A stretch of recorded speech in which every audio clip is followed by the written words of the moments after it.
दोस्तों, हर जंग तलवार से नहीं जीती जाती, कुछ जंग दिमाग से जीती जाती है। और शिवा सिंह अब सिर्फ खिलाड़ी नहीं रहा, अब वो बन चुका है गेम मास्टर। उसने चाल चल दी है, ऐसी चाल जो दुश्मनों को समझ भी नहीं आएगी। अब मैदान में सिर्फ लोग नहीं हैं, पुलिस, मीडिया, गैंग, सब इस खेल का हिस्सा बन चुके हैं। और सबसे खतरनाक बात, किसी को नहीं पता असली खेल कौन चला रहा है। शिवा ने अब सीधा वार नहीं किया, उसने सिस्टम को ही अपने हिसाब से मोड़ दिया। जहां दुश्मन लड़ रहे हैं, वहीं वो पीछे से पूरा खेल कंट्रोल कर रहा है। लेकिन जितना बड़ा खेल उतना बड़ा खतरा। अब एक छोटी सी गलती उसे सीधा खत्म कर सकती है। और दूसरी तरफ दुश्मन भी अब समझने लगे हैं कि उनके सामने कोई आम इंसान नहीं, बल्कि एक खतरनाक दिमाग है। अब ये जंग सिर्फ ताकत की नहीं, ये जंग है माइंड वीएस माइंड। तो कहानी शुरू करने से पहले वीडियो को लाइक ज़रूर करें, दोस्तों के साथ शेयर करें और कमेंट में बताएं आपको ऐसी स्टोरीज़ कैसी लगती हैं।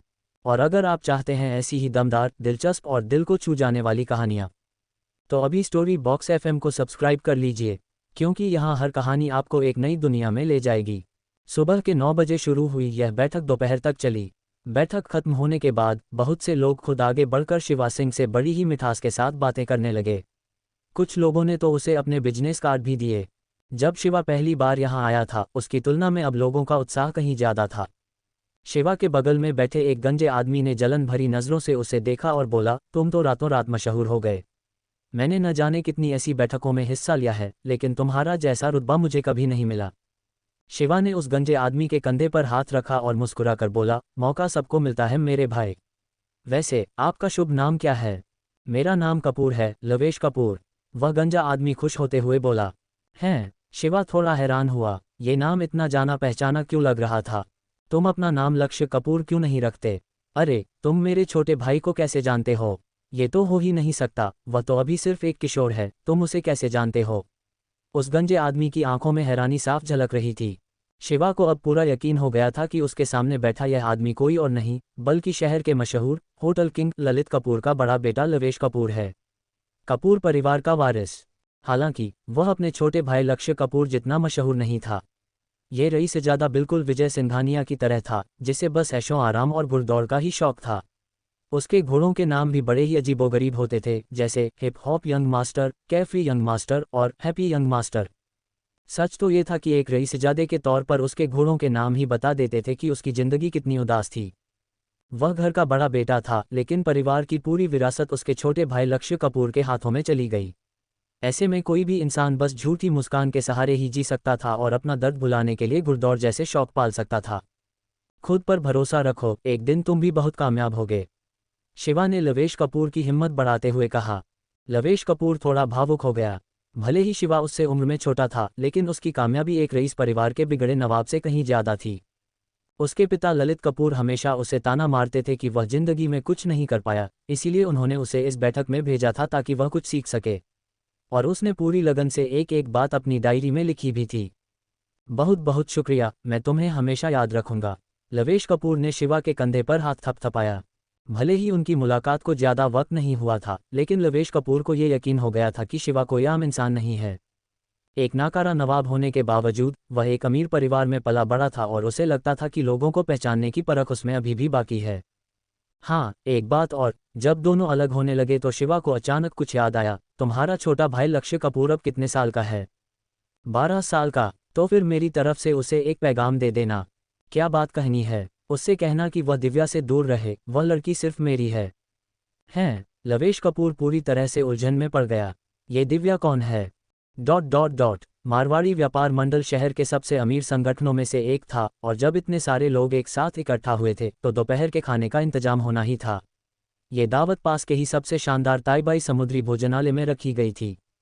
आज के दिन ये पूरा भोजनालय मारवाड़ी व्यापार मंडल ने बुक कर लिया था। पहली और दूसरी मंजिल को दो अलग अलग हिस्सों में बांटा गया था।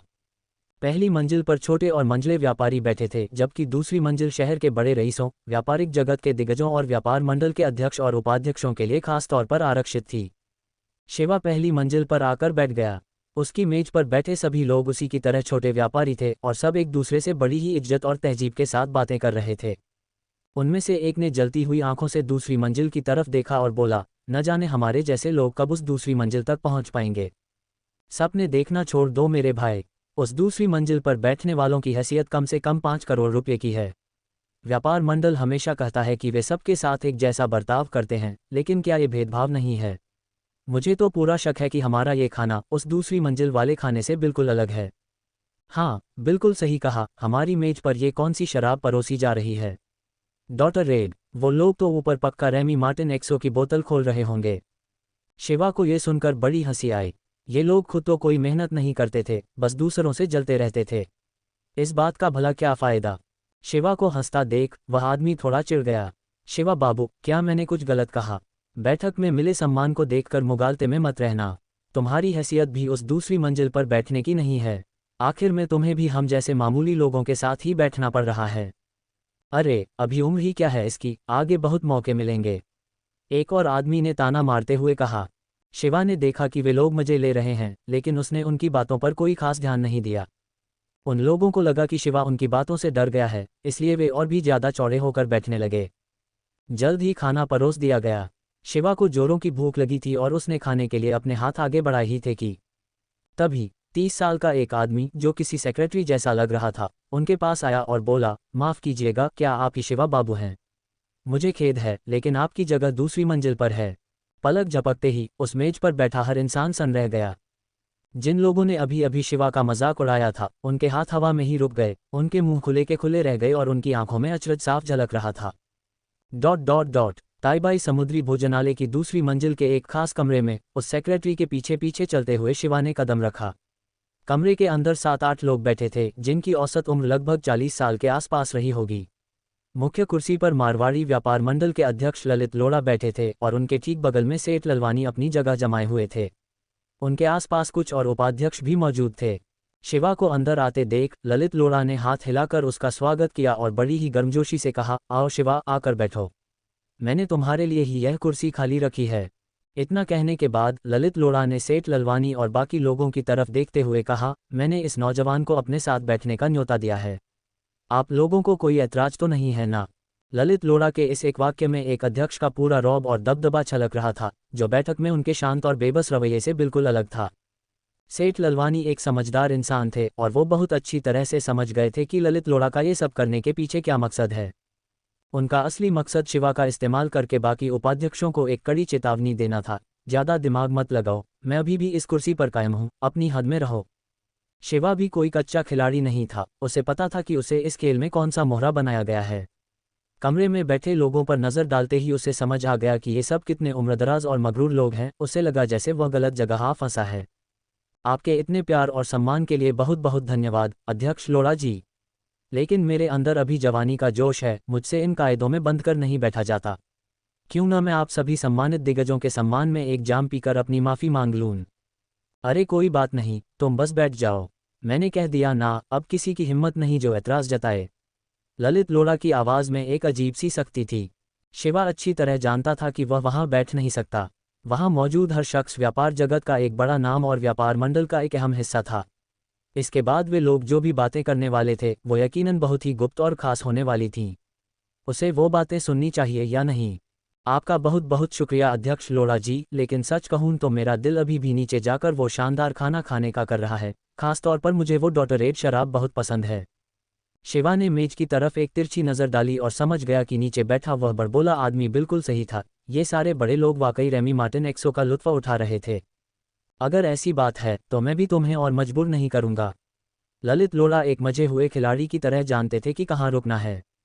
चूंकि वह सेठ ललवानी और बाकी लोगों को अपनी ताकत का एहसास दिला चुके थे और एक अध्यक्ष के तौर पर अपना रुतबा कायम कर चुके थे, इसलिए अब बेवजह अपनी जिद थोपने का कोई मतलब नहीं था। सच कहा जाए तो अंदर से वह एक बहुत ही मिलनसार इंसान थे। वैसे भी हम जैसे बूढ़ों के बीच बैठकर तुम्हें भी थोड़ा अजीब ही लगता। लेकिन हाँ, एक बात मुझे तुमसे जरूर पूछनी है। मैंने सुना है कि तुम्हारी मिथक कंपनी दास ग्रुप की एक कंपनी एवरलास्टिंग फूड कंपनी को खरीदने का मन बना रही है। क्या ये सच है? शिवा ने सहमति में सिर हिलाया। हाँ, अभी बातचीत चल रही है। सच में? तो मेरी एक बात मानना, इस पर जरा गहराई से विचार करना। उस फूड कंपनी में मारवाड़ के बहुत से लोग काम करते हैं। उनके लिए अपनी रोजी रोटी कमाना कोई आसान काम नहीं है। अगर वह कंपनी डूब गई तो न जाने कितने ही परिवार भूखे मर जाएंगे। अध्यक्ष लोढ़ा जी, आप बिल्कुल बेफिक्र रहिए। मैं खुद भी एक मारवाड़ी हूँ, तो जाहिर सी बात है कि मैं अपने लोगों का बुरा तो कभी नहीं चाहूँगा। बहुत बढ़िया, मुझे ये देखकर बहुत खुशी हुई कि तुम अपनी जड़ों को नहीं भूले हो। इतनी छोटी उम्र में तुम्हारी यह सोच बताती है कि तुम्हारा भविष्य बहुत उज्ज्वल है। ललित लोढ़ा की इन तारीफों के जवाब में शिवा ने भी बहुत सी मीठी मीठी बातें की, लेकिन उसके कहने का असली मतलब यही था कि भले ही उसे खुद थोड़ा नुकसान उठाना पड़े, लेकिन वह एवरलास्टिंग फूड कंपनी को बचाने और उसमें काम करने वाले हर इंसान की थाली में खाना पक्का करने के लिए अपनी जान लगा देगा। उसने ये भी कहा कि सभी मारवाड़ी लोगों को एक साथ मिलकर रहना चाहिए, क्योंकि एकता में ही सबसे बड़ी ताकत है। उसने आगे कहा कि भविष्य में उन सभी को समाज की भलाई के लिए और भी ज़्यादा काम करने चाहिए, खासकर व्यापार मंडल के फाउंडेशन में बढ़ चढ़कर दान देना चाहिए। उसकी ये बातें सुनकर फाउंडेशन की जिम्मेदारी संभालने वाले उपाध्यक्ष की आंखों में तो जैसे आंसू ही आ गए। जब से यह व्यापार मंडल बना था, उन्हें आज तक किसी से दान के नाम पर एक फूटी कौड़ी नहीं मिली थी। और ज़रा इस नौजवान को देखो, कितनी ऊंची सोच है इसकी। शिवा ने उनके सम्मान में एक जाम उठाया, कुछ और मीठी मीठी बातें की और उस खास कमरे से बाहर निकल आया। जो बातें उस कमरे में हुईं, वे उसी कमरे की चारदीवारी तक ही सीमित थीं। बाहर आने के बाद कौन किसे पहचानता है। इसके अलावा उसके मारवाड़ी होने का दावा भी पूरी तरह से एक मनगढ़ंत कहानी ही थी। अपने फायदे के लिए वह बड़ी ही आसानी से खुद को लखनऊ, प्रयागराज या यहाँ तक कि हैदराबाद का रहने वाला भी बता सकता था। अरे धत तेरे की भाड़ में जाए सब, हम सब एक ही परिवार का हिस्सा हैं। इस मंत्र का इस्तेमाल करना तो जैसे शिवा ने बहुत अच्छी तरह से सीख लिया था। ... जैसे ही शिवा उस कमरे से बाहर निकला और सीढ़ियों से नीचे उतरने ही वाला था कि किसी ने पीछे से आवाज़ दी, अरे शिवा बाबू, ज़रा इधर आना। उस भारी और जानी पहचानी आवाज़ को सुनकर शिवा को मुड़कर देखने की जरूरत ही नहीं पड़ी। वह समझ गया कि यह कौन है। शिवा मुस्कुराया, पीछे मुड़ा और अचानक लंगड़ा शंकर की तरफ देखते हुए बोला, शंकर भाई, सच कहूँ तो मैं खुद भी आपको ही ढूंढ रहा था। पैसे कमाने का एक बहुत ही शानदार मौका हाथ लगा है। क्या आप मेरे साथ शामिल होना चाहेंगे? लंगड़ा शंकर अपनी बैसाखी के सहारे अभी अभी पेशाब करके लौट रहा था। वह सेठ शमशेर, बॉस आर्यन और उनके गुंडों के गिरोह के साथ बैठा था। उसे अपनी हवस को काबू में रखने में हमेशा दिक्कत होती थी। उसे बिल्कुल भी अंदाज़ा नहीं था कि पेशाब करके लौटते ही उसे शिवा सामने से ऐसे आता हुआ दिखाई देगा। पैसे कमाने का मौका? अरे बिल्कुल शामिल होना चाहूँगा। तुम तो जानते ही हो, मुझे ज़िंदगी में सिर्फ दो ही चीज़ों का सबसे ज़्यादा शौक है। पहला, दूसरों की औरतों के साथ मज़ा करना और दूसरा, पैसे गिनना।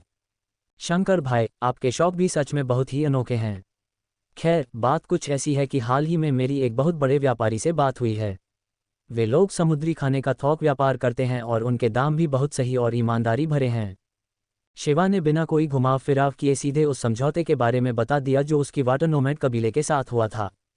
उसने लंगड़ा शंकर को अपनी पूरी योजना समझा दी कि कैसे वह समुद्री खाने के बाजार में हचिसन गिरोह के दबदबे को खत्म करने और समुद्री खाने के व्यापार से मोटा पैसा कमाने का इरादा रखता है। शिवा की पूरी बात सुनने के बाद लंगड़ा शंकर बिना कुछ बोले पलटकर जाने लगा। शिवा ने तुरंत आगे बढ़कर उसे रोक लिया। अरे भाई, ऐसे बिना बताए कहाँ जा रहे हो? कम से कम एक बार हाँ या ना तो बोल दो कि यह योजना काम करेगी या नहीं। लंगड़ा शंकर ने नाक भान सिकोड़ते हुए शिवा की तरफ देखा और बोला, माना कि मेरे पैर खराब हैं, लेकिन मेरी आंखें अभी भी बिल्कुल सही सलामत हैं। तुम साफ साफ इस बार मुझे अपने मोहरे की तरह इस्तेमाल करना चाहते हो। अरे शंकर भाई, आप तो मुझे बिल्कुल ही गलत समझ रहे हैं। मैं तो बहुत ही सीधा और सच्चा इंसान हूँ। शिवा ने लंगड़ा शंकर को अपनी तरफ खींचते हुए अपनी सफाई पेश की। आइए ज़रा इधर कोने में चलिए, दिल खोलकर बात करते हैं। तुम क्या जानते हो इन सब के बारे में? मैंने तो तुम्हें अपना सगा भाई माना था और तुम मेरा ही फ़ायदा उठाने की फिराक में हो।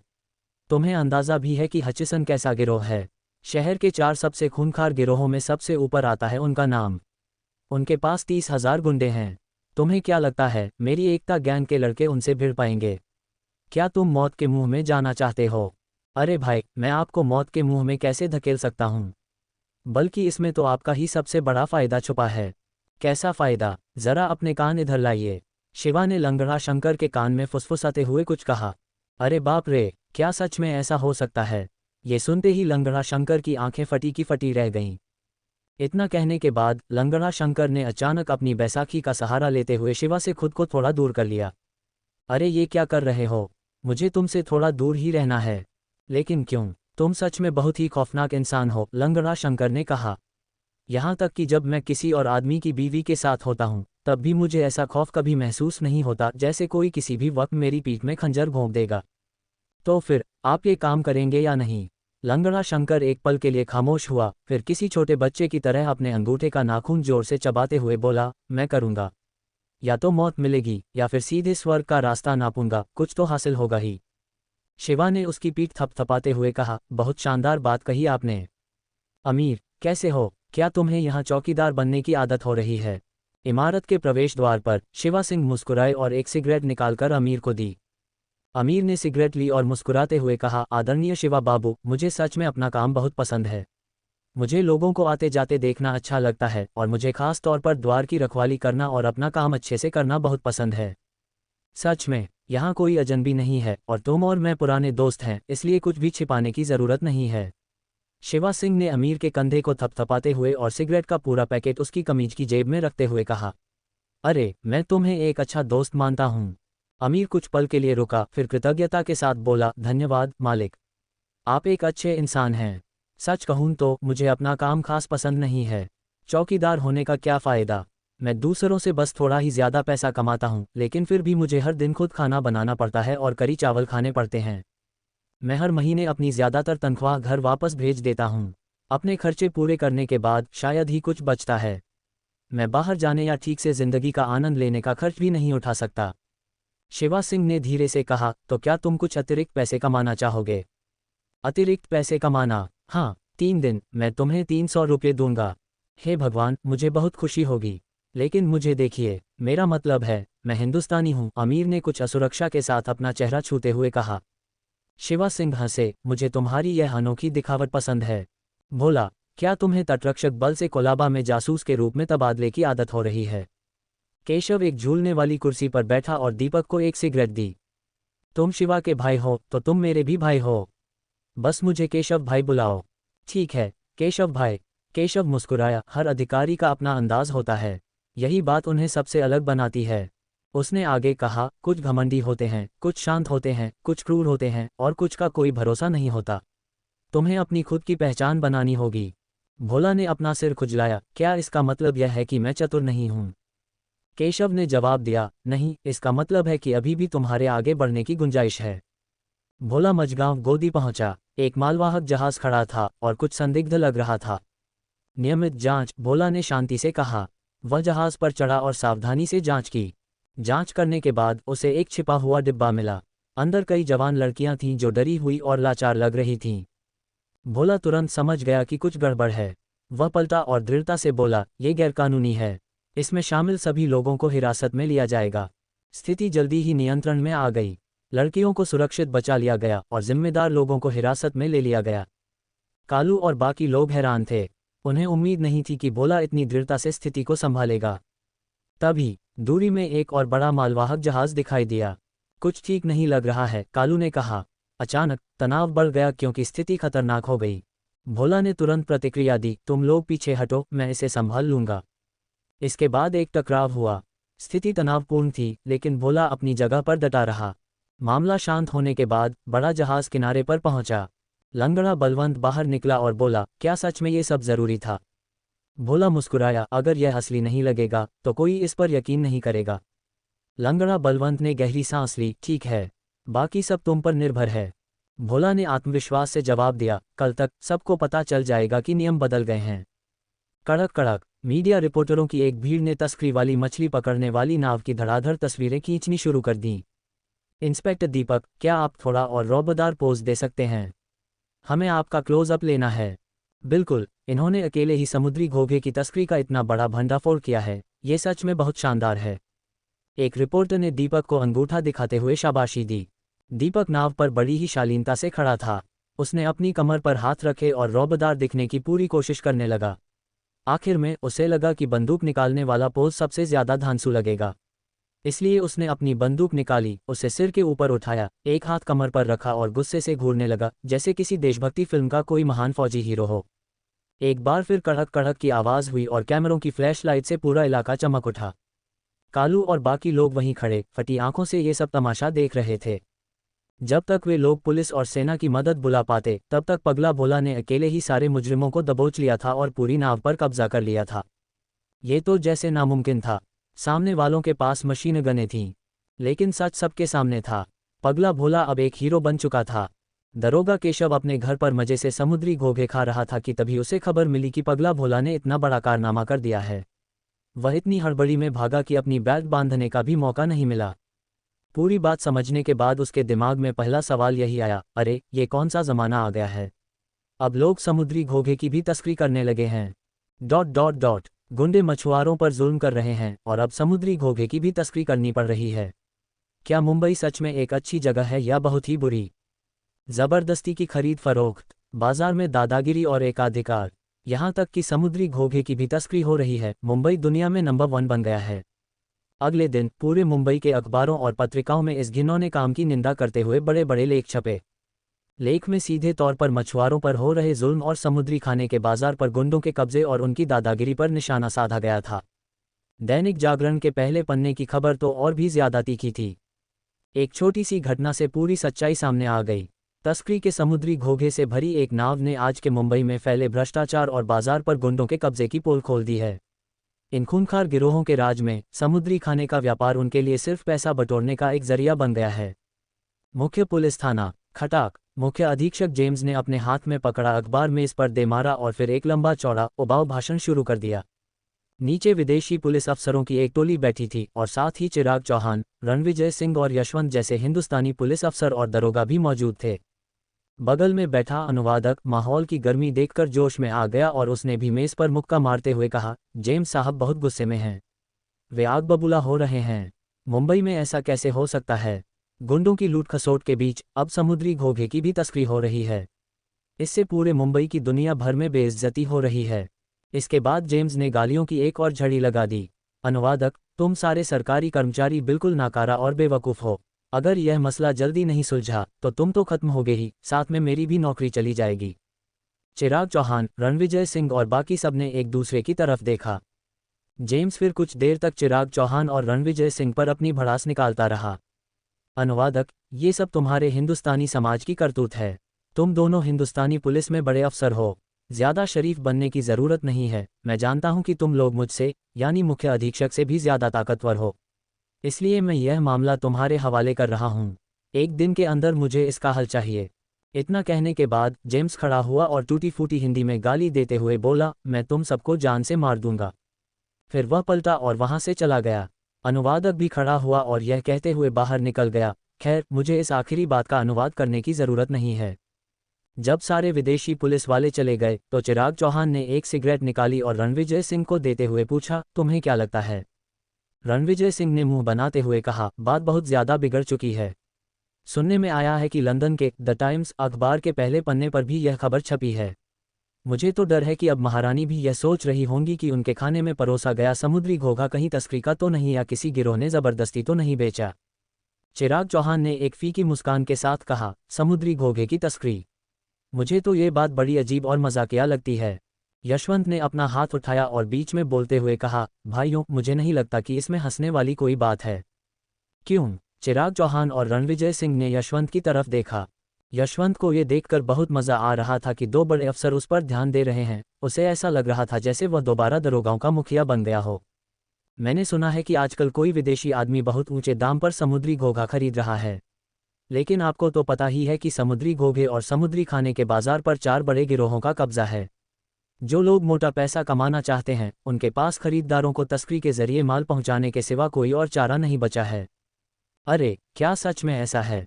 हाँ बिल्कुल, उस विदेशी का नाम अमीर है। ... विरोध, मैं इस बात का कड़ा विरोध करता हूँ। भारत का एक इतना बड़ा व्यापारी होने के बावजूद मैं मुंबई में समुद्री घोघा तक नहीं खरीद पा रहा हूँ।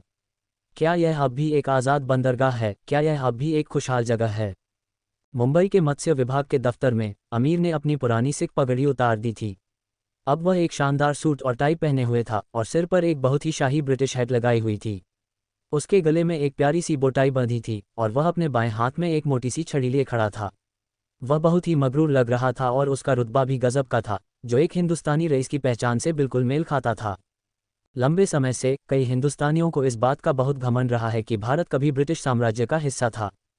अंग्रेज़ों ने उन पर राज किया था और वे ऐसे वफादार नौकरों से बहुत खुश थे, इसलिए उन्होंने हिंदुस्तानियों को ब्रिटेन और यहाँ तक कि मुंबई में भी बहुत इज्जत बख्शी थी। मुंबई के आम लोगों के मुकाबले एक बड़े व्यापारी के रूप में अमीर का गुस्सा देखकर मत्स्य विभाग के बड़े बड़े अफसरों के माथे पर भी पसीना आ गया था। हमें बहुत खेद है मिस्टर अमीर, हमारे ऊपर बैठे अफसर आपकी इस परेशानी को बहुत गंभीरता से ले रहे हैं। गंभीरता? तुम्हारी ऐसी की तैसी। माफ़ करना, मेरी बदतमीजी के लिए मुझे माफ़ कर देना, लेकिन मुझे बहुत गुस्सा आ रहा है। मैं मुंबई व्यापार करने आया था। मुझे यहाँ का समुद्री घोंघा और बाकी समुद्री खाना बहुत पसंद है, लेकिन यहाँ के बाजार पर कुछ बहुत ही घटिया लोगों ने कब्जा कर रखा है। हे भगवान, ये तो बिल्कुल नामुमकिन सा लगता है। ये तो सपनों का शहर आज़ाद मुंबई है। अपनी बात खत्म करने के बाद अमीर ने अपनी छड़ी उठाई और उस बड़े अफसर की नाक के सामने तान दी। तुम्हारे पास इस मामले को सुलझाने के लिए सिर्फ 3 दिन का वक्त है, वरना मैं ये बात सीधे ब्रिटेन तक पहुंचा दूंगा। तुम्हें अंदाज़ा भी नहीं है कि मेरी पहुंच कहां तक है। मैं सिर्फ यहाँ के अफसरों को ही नहीं जानता, बल्कि मैं महारानी के शाही खानसामे को भी जानता हूँ। तुम्हें तो पता ही होगा हम हिंदुस्तानी दरवाजे पर पहरा देने और खानसामा बनने में कितने माहिर होते हैं। जी जी बिल्कुल, मैं इस बात का पूरा ध्यान रखूंगा। अरे आप जा रहे हैं, अपना ख्याल रखिएगा। अमीर को मुड़कर जाते देख मत्स्य विभाग के उस अफसर ने एक बार फिर अपने माथे का पसीना पोंछा और मन ही मन उन बेशर्म गिरोहों को गालियां देने लगा। सत्यानाश हो तुम सबका, तुम्हारे इस एकाधिकार के चक्कर में मेरी नौकरी जाते जाते बची। ... अमीर मत्स्य विभाग के दफ्तर से बड़े ही गुरूर के साथ बाहर निकला और रास्ते में न जाने कितने ही लोगों ने उसके सामने झुककर उसे सलाम किया। अमीर का घमंड आज पूरी तरह से संतुष्ट हो चुका था। उस पल उसे लगा जैसे वह सच में भारत का एक बहुत बड़ा और मशहूर व्यापारी बन गया है, न कि दरवाजे पर पहरा देने वाला वो मामूली सा हिंदुस्तानी गुंडा अमीर। वह चलते चलते एक सुनसान जगह पर पहुंच गया, जहां एक काली फॉक्सवैगन गाड़ी खड़ी थी। ये देखकर कि आसपास कोई नहीं है, अमीर जल्दी से दौड़कर गाड़ी के पास गया और उसकी खिड़की खटखटाई। गाड़ी का शीशा नीचे हुआ और होठों में सिगरेट दबाए शिवा सिंह ने अपनी आंखें सिकुड़ते हुए उसकी तरफ देखा और पूछा, काम कैसा रहा? अमीर ने एक चापलूसी भरी मुस्कान के साथ अपने हाथों से सब कुछ एकदम बढ़िया होने का इशारा करते हुए शिवा सिंह से कहा, शिवा बाबू, वे अफसर तो मेरी शक्ल देखते ही खौफ से कांप रहे थे। उन्हें पूरा यकीन हो गया है कि मैं भारत का सबसे महान और रईस व्यापारी हूँ। मैंने जब उनसे कहा कि मैं महारानी के शाही खानसामे को भी जानता हूँ, तो उनके तो जैसे होश ही उड़ गए। सच कहूँ शिवा बाबू, ये सब करने में मुझे बहुत मज़ा आ रहा है। ये तो बहुत अच्छी बात है, मुझे खुशी है कि तुमने इस नाटक का पूरा लुत्फ़ उठाया। शिवा ने गाड़ी का दरवाज़ा खोला और बाहर कदम रखा। वह अमीर के इस काम से बेहद खुश था। उसे बिल्कुल भी अंदाज़ा नहीं था कि इस हिंदुस्तानी आदमी के अंदर दिखावा करने और अपनी डींगें हाँकने का इतना गजब का हुनर छुपा हुआ है। लेकिन शिवा बाबू, अमीर एक पल के लिए हिचकिचाया और फिर अचानक गाड़ी से बाहर निकले शिवा के पैरों में घुटनों के बल गिर पड़ा। शिवा ये देखकर थोड़ा हैरान रह गया। अरे ये तुम क्या कर रहे हो? क्या तुम हिंदुस्तानियों में नए साल पर ऐसी कोई रस्म होती है? मैं तो बस ये देख रहा था कि कहीं मुझे कोई शगुन का लिफाफा देना तो नहीं पड़ेगा। अमीर ने अपने दोनों हाथ जोड़े और बड़ी ही मिन्नत भरे लहजे में बोला, शिवा बाबू, मेरी मदद कीजिए। मैं अब सच में किसी के दरवाजे पर पहरा देने वाला चौकीदार नहीं बनना चाहता, उस नौकरी में कोई भविष्य नहीं है। मैं एक व्यापारी ही बनना चाहता हूँ, भले ही मुझे जिंदगी भर यह सब नकली ही क्यों न करना पड़े। शिवा समझ गया कि इस आदमी को दिखावा करने और बड़ा आदमी बनने की लत लग चुकी है। तुम जो कह रहे हो उससे तुमने मुझे थोड़ी मुश्किल में डाल दिया है, लेकिन... शिवा ने अपनी उंगलियों के बीच फंसी सिगरेट का कश लेते हुए कुछ पल के लिए सोचा, लेकिन अगर तुम सच में ये चाहते हो तो मैं तुम्हारी इस समुद्री कच्चे माल के खरीदार वाली पहचान को हमेशा के लिए असली बना सकता हूँ। शिवा मन ही मन मुस्कुरा रहा था। दरअसल उसने पहले से ही इस बात की पूरी योजना बना ली थी। भविष्य में जब वह समुद्री खाने के बाजार पर पूरी तरह से कब्जा करने के लिए लंगड़ा शंकर के साथ हाथ मिलाएगा तो वह खुद सामने नहीं आ सकता था। आखिरकार उसने मुंबई की 100 से भी ज्यादा चेन दुकानें शहर के 4 बड़े गुंडा गिरोहों को बेची थीं। अगर वह अब अचानक समुद्री कच्चे माल पर भी अपना एकाधिकार जमा लेता तो हर कोई आसानी से समझ जाता कि इस सारे खेल के पीछे उसी का दिमाग है। क्या सच में? शिवा बाबू, आपका बहुत बहुत शुक्रिया। अमीर एहसान के मारे इतना भर आया कि वह बस जमीन पर सिर रगड़ने ही वाला था। अमीर शिवा को अपना भगवान और सबसे बड़ा तारनहार मान रहा था, लेकिन वह ये नहीं जानता था कि शिवा उसे महज एक ढाल की तरह इस्तेमाल कर रहा था। वे खूंखार गिरोह कोई ऐसे लोग नहीं थे जिनसे आसानी से निपटा जा सके। अगर उनका गुस्सा भड़का तो अमीर जैसे हिंदुस्तानी व्यापारी को अपाहिज किया जा सकता था या फिर उसकी हत्या तक करवाई जा सकती थी। संक्षेप में कहें तो दुनिया बहुत ही इंसाफ पसंद है, दिखावा करने की हमेशा एक भारी कीमत चुकानी पड़ती है। तो अब चलो ये सोचते हैं कि इस समुद्री खाने की दुकान का कोई अच्छा सा नाम क्या रखा जाए। शिवा ने अपनी ठुड्डी खुजलाते हुए और सिगरेट का धुआं छोड़ते हुए पूछा। क्यों न हम इसका नाम अमेजन रखें? अमीर ने अचानक उछलते हुए कहा। हैं, क्या? शिवा ने जमीन पर बैठे अमीर की तरफ अचरज से देखा। Amazon sea food trading company कैसा रहेगा? हम बड़े पैमाने पर समुद्री खाना खरीदेंगे और पूरे मुंबई के बाजार पर छा जाएंगे। अरे नहीं, सिर्फ मुंबई ही नहीं बल्कि जापान और पूरे दक्षिण पूर्व एशिया के बाजारों पर भी। हम तो ब्रिटेन और अमेरिका तक भी जाएंगे। अमीर की आंखों में एक अजीब सी चमक आ गई थी। अमेजन, और वे अपने माल को पूरी दुनिया में फैलाने की बात कर रहे हैं। शिवा खुद को रोक नहीं पाया और उसने अमीर के कंधे थपथपाते हुए कहा, इसे अमेजन कहने के बजाय क्यों न हम इसे अलीबाबा कहें। हैं? अमीर ने अपनी पलकें झपकाईं। सिर्फ पूरी दुनिया में समुद्री खाना बेचने के बजाय हम हर तरह का व्यापार करेंगे। चूंकि हम अलीबाबा हैं तो इसका मतलब है कि यह एक खजाना है। हम खजाने बेच रहे हैं। अमीर की आंखें खुशी से चमक उठीं। हाँ, अलीबाबा नाम अमेजन से कहीं ज्यादा शानदार लग रहा था और इसके मायने भी बहुत गहरे थे। आखिरकार अलीबाबा और 40 चोर की कहानी पूरी दुनिया में बच्चा बच्चा जानता था। हमने समुद्री खाना बेचने से शुरुआत की और फिर हम मुंबई की खास चीज़ें, फ्रांस के इत्र, मिलान के कपड़े, इटली के चमड़े के सामान और जापान के इलेक्ट्रॉनिक सामान बेचने तक अपना व्यापार फैलाएंगे। संक्षेप में, हमारा नारा होगा, कहीं भी व्यापार करना आसान बनाएं। अमीर सदमे में था और वह जमीन पर घुटनों के बल बैठा शिवा की तरफ ऐसे देख रहा था जैसे कोई भगवान को देख रहा हो। उस पल शिवा के चेहरे पर जैसे कोई जादुई चमक आ गई थी, जो बहुत ही चौंधिया देने वाली और दिलकश थी। हम अपनी बड़ी बड़ी दुकानें खोलेंगे, ऐसी दुकानें जहां ग्राहकों को सेवा देने के लिए किसी नौकर की ज़रूरत नहीं होगी और वे खुद अपना सामान चुन सकेंगे और सिर्फ सामान खरीदने के बाद ही बिल चुकाएंगे। बिल्कुल सही, हम इसे अलीबाबा सुपरमार्केट कहेंगे। Alibaba supermarket. अमीर का तो जैसे सिर ही चकराने लगा था। शिवा बाबू जो सोच रहे थे वह उसकी समझ और कल्पना से भी परे की बात थी। शिवा भी यह बात जानता था कि वह भावनाओं में बहकर कुछ ज्यादा ही बोल गया था। उस जमाने में पूरी दुनिया में सबसे मशहूर जो दुकानें हुआ करती थीं, वे किराने की दुकान या परचून की दुकान ही कहलाती थीं। हालांकि सुपरमार्केट का विचार 1930 के दशक में अमेरिका में शुरू हुआ था, लेकिन मुंबई में यह 1970 के दशक के अंत में ही मशहूर हो पाया था। 1984 में चाइना रिसोर्सेज सुपरमार्केट द्वारा मुंबई में पहले असली सुपरमार्केट के खुलने के साथ ही पूरे मुंबई में डिपार्टमेंटल स्टोर और सुपरमार्केट की एक बड़ी जंग की शुरुआत हो गई थी। इसलिए अमीर का शिवा के इस अलीबाबा सुपरमार्केट के विचार को सुनकर हैरान रह जाना बिल्कुल लाजमी था। शिवा ने जमीन पर बैठे अमीर की तरफ देखा, जो उसे गहरी श्रद्धा भरी नज़रों से निहार रहा था। शिवा ने उसे धीरे से उठाया और बोला, अगर कभी वो दिन आया अमीर, तो तुम अलीबाबा के सीईओ बनोगे। अमीर की आंखें फटी रह गईं। सीईओ? हाँ, बिल्कुल, इसलिए तुम्हें इस मुकाम तक पहुंचने के लिए कड़ी मेहनत करनी होगी। लेकिन उससे पहले मुझे तुमसे ये कहना होगा कि तुम थोड़ी कम तनख्वाह में मान जाओ। महीने के 300 रुपये कैसे रहेंगे? अरे, क्या ये थोड़ा ज़्यादा ही कम नहीं है? ये बहुत है, आखिर यह सब हमारे सपनों के लिए ही तो है। हमारी कंपनी अभी तक पूरी तरह से खड़ी नहीं हुई है और हमें बहुत सी जगहों पर पैसा लगाना है। अभी के लिए तुम थोड़े कम पैसे ले लो और जैसे ही कंपनी खड़ी होकर दौड़ने लगेगी, मैं तुम्हारी तनख्वाह बढ़ा दूंगा। शिवा को आखिरकार यह समझ आ ही गया था कि अमीर असल में दिखावे का बहुत बड़ा भूखा इंसान है। जब तक तुम उसकी तारीफ करते रहोगे या उसे कोई बड़ा और भारी भरकम पद देते रहोगे, वह बिना तनख्वाह के भी काम करने को तैयार हो जाएगा। ठीक है शिवा बाबू, मैं वैसा ही करूंगा जैसा आप कहेंगे। सीईओ, ये पद सुनने में सच में बहुत ही रुतबे वाला लगता है। हाँ, ये बहुत ही बड़ा पद है, इसलिए तुम्हें अपना 100% देना होगा।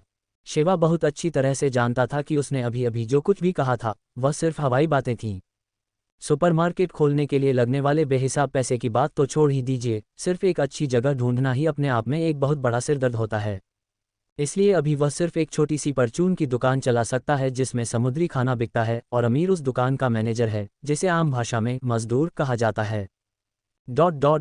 मुंबई के 4 सबसे बड़े गुंडा गिरोहों के सरगनाओं ने सपने में भी नहीं सोचा था कि उनके लिए इस बार का चंद्र नव वर्ष इतना भारी पड़ने वाला है। सिर्फ मत्स्य विभाग ही यह जांच करने के लिए नहीं आया था कि वे लोग समुद्री खाने की खरीद पर एकाधिकार जमा रहे हैं या नहीं, बल्कि चिराग चौहान और रणविजय सिंह ने भी हाथ मिलाकर एक आपातकालीन बैठक बुला ली थी। मुंबई के लगभग सभी छोटे बड़े गिरोहों और गुंडों ने इस बैठक में हिस्सा लिया था। इस बैठक में चिराग चौहान और रणविजय सिंह ने साफ और कड़े शब्दों में कहा कि वे लोग चंद्र नव वर्ष के छठे दिन से शुरू होकर कुल 3 दिन का वक्त दे रहे हैं। इन 3 दिनों के अंदर समुद्री खाने की हर तरह की ज़बरदस्ती खरीद फरोख्त को पूरी तरह से खत्म करना होगा, क्योंकि यह अंतर्राष्ट्रीय स्तर पर हमारे देश भारत के लिए बहुत ही शर्मिंदगी की बात है। जो भी गिरोह या संगठन इस आदेश को नहीं मानेगा, उसे बिना किसी रहम के तुरंत गिरफ्तार कर लिया जाएगा। इस कड़े फैसले के जवाब में एकता गैंग के सरगना लंगड़ा शंकर ने तो सच में अपनी जगह से खड़े होकर और तालियां बजाकर इस फैसले का स्वागत किया। एक सरगना को इस तरह से समर्थन करते देख बाकी गिरोहों और संगठनों ने भी उसकी हाँ में हाँ मिलानी शुरू कर दी। मारवाड़ी गैंग, 14 के गैंग और शेट्टी गैंग का वैसे भी समुद्री खाने के व्यापार में कोई बहुत बड़ा हिस्सा नहीं था, इसलिए उन्होंने पूरे दिल से इस व्यापार को सबके लिए खोलने का समर्थन किया।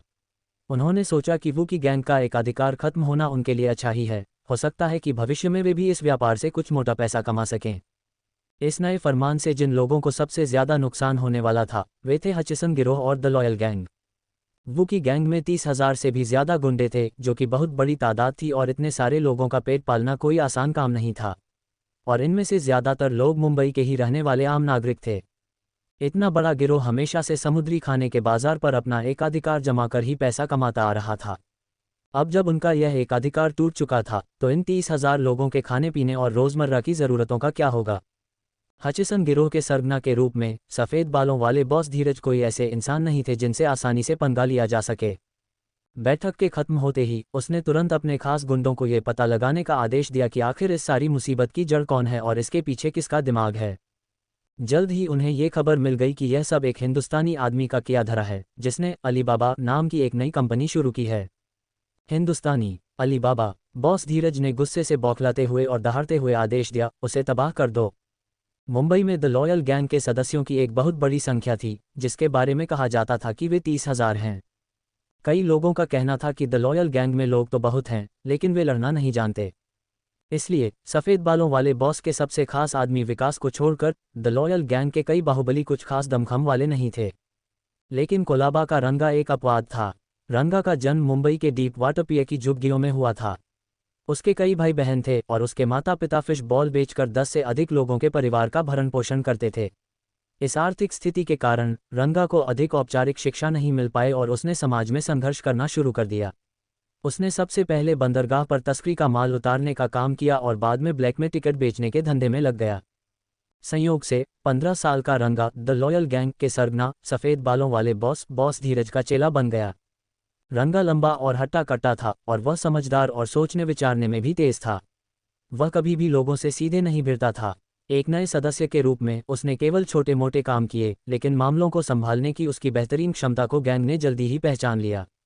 लेडीज मार्केट मार्ग, जिसे पहले महिलाओं के बाजार के रूप में जाना जाता था, मुंबई के 3 मुख्य इलाकों में एक हलचल भरी व्यावसायिक सड़क थी, जहां पैसे का भारी लेन देन होता था।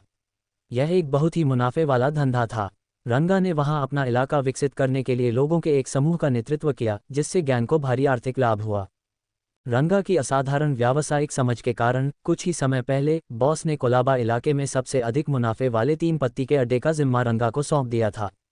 इस बात ने रंगा को बड़े बॉस सफ़ेद बालों वाले बॉस का बहुत आभारी बना दिया। आखिरकार वह अभी 20 के दशक में ही था, फिर भी वह गैंग में एक बड़ा आदमी बन चुका था, जो अपने दम पर एक ताकतवर पद संभाल रहा था।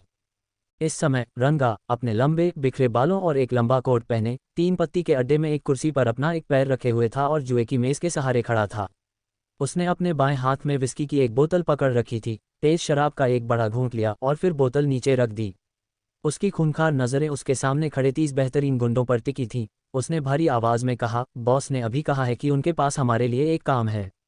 हम इसी पल के लिए तैयारी कर रहे थे और आज वह दिन है जब हम बॉस का कर्ज चुकाएंगे। बॉस धीरज ने अभी अभी रंगा को उस कमबख्त हिंदुस्तानी आदमी अमीर को खत्म करने और उसकी व्यापारिक कंपनी अलीबाबा को जलाकर राख करने का आदेश दिया था। रंगा ने अपनी छाती ठोकी और सहमति दी। उसके लिए किसी हिंदुस्तानी को मारना कोई बड़ी बात नहीं थी। रंगा भाई, हमने उस हिंदुस्तानी आदमी के बारे में सब कुछ पता लगा लिया है। तभी रंगा का एक आदमी बाहर से भागता हुआ अंदर आया। इससे पहले कि वह अपनी बात पूरी कर पाता, रंगा ने अचानक अपना लंबा कोट उछाला और अपनी पीठ के पीछे से एक लंबी सनकरी समुराई तलवार निकाल ली। वह कहाँ है? हमारे भाइयों ने उस हिंदुस्तानी कमीने को एक हिंदुस्तानी भोजनालय में करी चावल खाते हुए देखा। खाना खत्म करने के बाद हम उसकी कमीनी कंपनी की ओर भागे। मैंने पहले ही उसका पता लिख लिया है। उस गुर्गे ने भी रंगा की नकल करते हुए अपनी पीठ के पीछे से एक तरबूज काटने वाला चाकू निकाला और उसे अपने हाथ में घुमाया। रंगा मुस्कुराया, उसके चमकते सफ़ेद दांत दिखाई दे रहे थे। हमला! चलो उस हिंदुस्तानी शैतान को उसके अंजाम तक पहुंचाते हैं। अमीर अपनी मौजूदा जिंदगी से संतुष्ट था, सिवाय इसके कि उसकी तनख्वाह केवल 300 रुपये महीना थी, जो बहुत कम थी। लेकिन अब उसके पास एक बेहद प्रतिष्ठित पद था, अलीबाबा ग्रुप का सीईओ। इसी वजह से शिवा सिंह ने उसके लिए सोने की परत चढ़े बिजनेस कार्ड छपवाने के लिए पैसे भी खर्च किए थे। जब भी अमीर उस बिल्कुल नए बिजनेस कार्ड को देखता जिससे फ्रांसीसी इत्र की खुशबू आती थी, तो उसे एक संतुष्टि का एहसास होता। उसके चारों ओर मौजूद गौरव और चमक ने अमीर को यह भुला दिया कि उसका वर्तमान घर, अलीबाबा की व्यापारिक कंपनी, महज 30 वर्ग मीटर से भी छोटी एक दुकान थी। प्रवेश द्वार के बाईं ओर सड़क पर एक सार्वजनिक शौचालय था। वहां एकमात्र अच्छी चीज एक बड़ा आंगन था। उसके रहने की जगह के अलावा वहां 3 कमरे थे जो व्यापारिक कंपनी के भंडार गृह के रूप में काम आते थे। इसके अलावा सीईओ के रूप में अमीर के अधीन अब 3 लोग थे जो उसके आदेश का पालन करते थे। भंडार गृह की रखवाली करने वाला एक जिद्दी बूढ़ा आदमी, उसकी रोजमर्रा की जिंदगी में मदद करने वाली एक बूढ़ी औरत और उसकी सेक्रेटरी के रूप में काम करने वाली दांतु जूही। अमीर ने खुद से कहा कि यह सब कुछ समय के लिए है। जैसा कि शिवा बाबू ने कहा था, अलीबाबा भविष्य में निश्चित रूप से बहुत ताकतवर बन जाएगा। हमारा नारा क्या था भला? कहीं भी व्यापार करना आसान बनाएं। रंगा हथियारों से लैस 30 बेहतरीन गुंडों के साथ अलीबाबा की कंपनी पर पहुंच गया। जब रंगा ने अपने सामने उस व्यापारिक कंपनी को देखा तो वह पल भर के लिए दंग रह गया और उसके पीछे खड़े उसके आदमी भी हक्के बक्के रह गए। वे सभी अनुभवी लोग थे जिन्होंने कई व्यापारिक कंपनियां और विदेशी फर्में देखी थीं, लेकिन उन्होंने कभी इतना साधारण और खस्ताहाल कुछ नहीं देखा था। अगर आप कोई व्यवसाय खोलने जा रहे हैं तो कम से कम आपके पास एक बड़ा लोहे का गेट होना चाहिए, या कम से कम एक साधारण लोहे का दरवाज़ा या लाल रंग से रंगा हुआ एक बड़ा लकड़ी का दरवाज़ा होना चाहिए। लेकिन ये घर तो महज एक साधारण सा आवासीय आंगन था। ये कहीं से भी व्यवसाय चलाने की जगह नहीं लग रहा था। क्या यही अलीबाबा व्यापारिक कंपनी है? अपनी समुराई तलवार पकड़े हुए रंगा मुड़ा और उसने उस खबरी से पूछा। वह गुर्गा एक तरबूज काटने वाला चाकू लहराते हुए झुककर और चापलूसी करते हुए आगे आया। हाँ, यही है। मैंने अपनी आंखों से उस हिंदुस्तानी शैतान को अंदर जाते देखा है। रंगा ने फिर से गेट की तरफ देखा और सचमुच गेट के एक तरफ एक तख्ती लटक रही थी जिस पर अलीबाबा बिजनेस लिखा था और उसके नीचे अंग्रेजी अक्षरों की एक लाइन थी। रंगा के सिर में दर्द होने लगा। उसे अंग्रेजी से सबसे ज्यादा डर लगता था, इसलिए उसने अपने पीछे खड़े व्यक्ति से पूछा, ये कौन सी कमबख्त अंग्रेजी लिखी है? एक आदमी आगे आया, उसने उस तख्ती को देखा और कहा, सारा व्यापार ताओ बाओ पर है। रंगा बोला, हैं? भाग गया? क्या इस हिंदुस्तानी शैतान को पता था कि हम आ रहे हैं और वह भाग गया? नहीं रंगा भाई, ये ताओ बाओ लग रहा है, भागना नहीं। रंगा ने उसे धक्का देते हुए कहा, यहाँ से निकलो और काम पर लग जाओ। फिर उसने अपना लंबा कोट उतार फेंका, समुराई तलवार अपने बगल वाले व्यक्ति को सौंप दी, कुछ कदम पीछे हटा और तेजी से दौड़ा। दौड़ते हुए कुछ कदम उठाने के बाद वह दीवार पर उछला, एक कलाबाजी खाए और तेजी से नीचे उतरा। जल्द ही चरमराहट की आवाज के साथ गेट खुल गया। बहुत खूब, रंगा भाई तो कमाल हैं। उसके गुर्गों का झुंड चापलूसों से भरा था। रंगा अपने आप से बहुत खुश था। कुछ असली हुनर के बिना वह कोई बड़ा काम कैसे कर सकता था। अब से हम अंदर धावा बोल रहे हैं। सभी आदमियों को काट डालो और सभी औरतों को अपने कब्जे में ले लो। हमें उस हिंदुस्तानी शैतान को जिंदा पकड़ना होगा। रंगा भाई, क्या हमें उसे मारना नहीं था? ये लूनर न्यू ईयर का समय है, चलो पहले उसे गिरफ्तार करते हैं और बॉस को सौंप देते हैं। रंगा ने बहुत स्पष्ट रूप से सोच लिया था। हालांकि बड़े बॉस, सफ़ेद बालों वाले बॉस ने उसे हिंदुस्तानियों को मारने और व्यापारिक कंपनी को जलाने का निर्देश दिया था, लेकिन ये लूनर न्यू ईयर है और इतनी बड़ी घटना को सुलझाना मुश्किल हो जाएगा। सफ़ेद बालों वाला बॉस शायद अभी भी गुस्से में है, बेहतर होगा कि इसे संभालने का काम उसी पर छोड़ दिया जाए।